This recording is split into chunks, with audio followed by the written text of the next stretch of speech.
Okay, so I'm going to talk about something that I call the project of enlightened superficiality. There are different thinkers that contribute to this.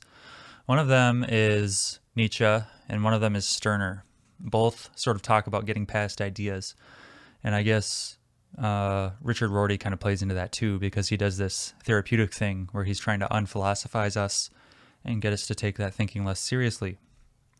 So, in the project of enlightened superficiality, there's a recognition that philosophy now plays a role that is sort of religious.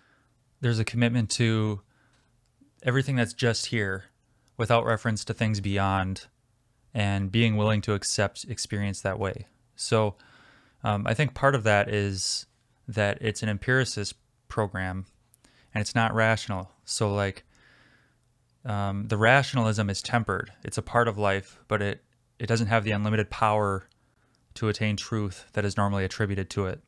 It's given no special role. It's given a local role.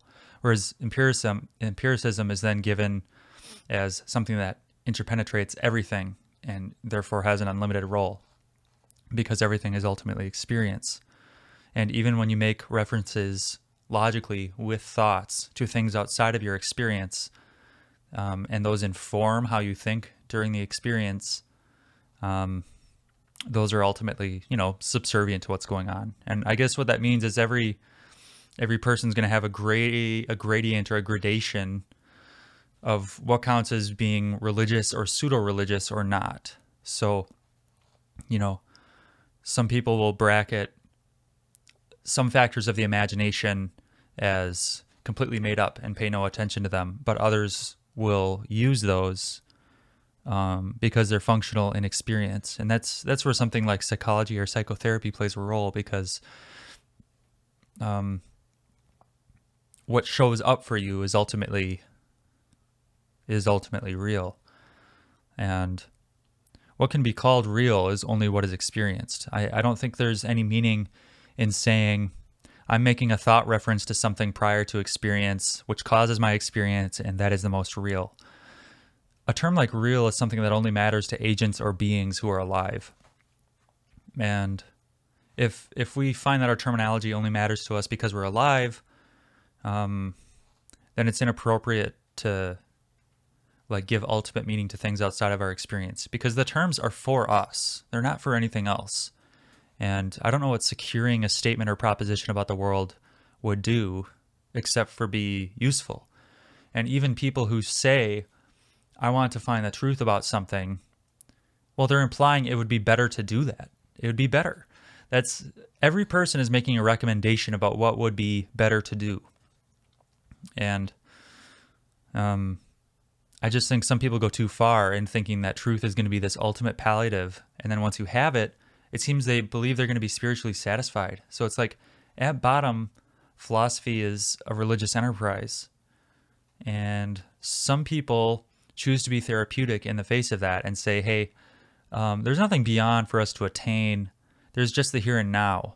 And so go ahead and make that a little more earthly and you won't suffer for it.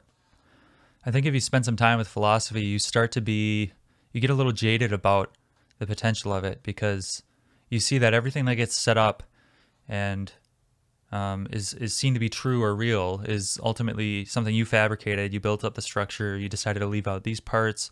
You said, look at all this stuff. It all fits together, and you built it.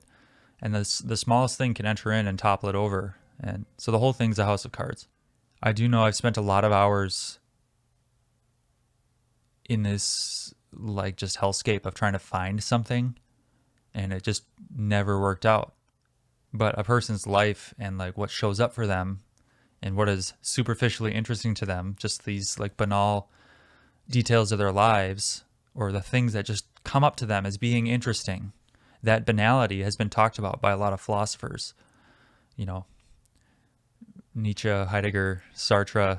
There are a lot of Rorty. There are lots of people who go on that theme.